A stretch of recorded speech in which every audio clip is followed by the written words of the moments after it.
Fee Pool on ABC Coffs Coast. Okay.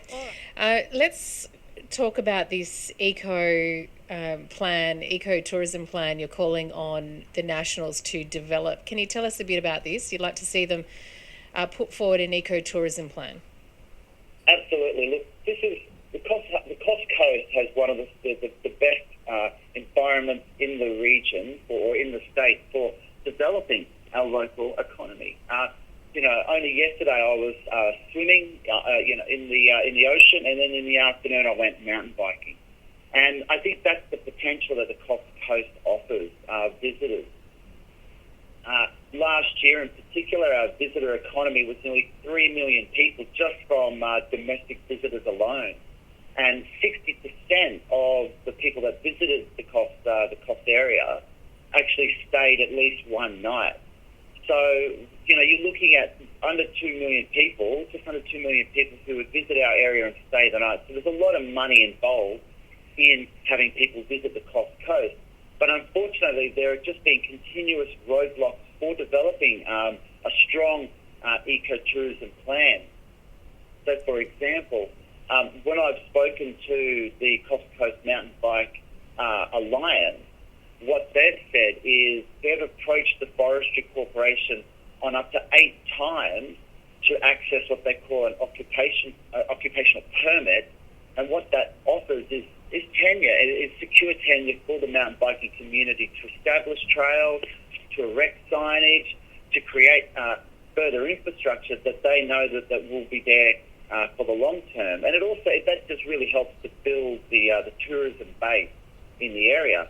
But unfortunately, each time that the mountain biking community approached Forestry Corporation, the message falls on deaf ears. So, we know that Gurmesh Singh is an avid mountain biker, and we believe that Gurmesh has it in his heart to see mountain biking thrive in the area.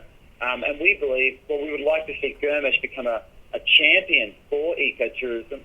To give you another example, down in Tasmania, there was a small town called Derby, where the council spent $3 million on about 80 kilometres of mountain biking trails, and very quickly that area started to turn over $30 million per annum just because of that investment.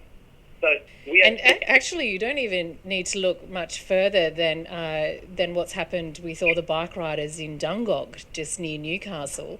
They put in a couple of flow trails, and retail sort of increased by an astronomical amount. They get visitors every weekend, and they've just opened up their first bike shop in this tiny little town because of a couple of flow trails.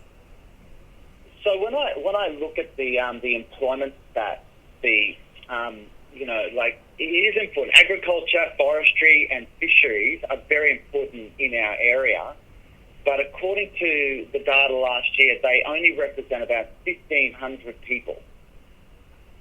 However, when we start to look at the largest category of people who are employed in our area, which are households, who really work towards household services, which is hospitality, accommodation, people who mow your lawn, but also arts and recreation, and all of the things that go into creating the most of our small businesses in our region, they all depend on large tourism numbers in order for them to service. So what we are calling on is for Gurmesh Singh to get behind the tourism industry, which really is servicing the majority of jobs here.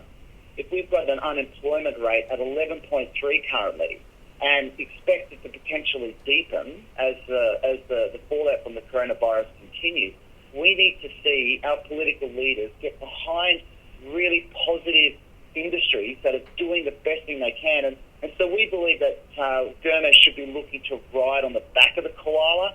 The koala is such an iconic symbol for Australia.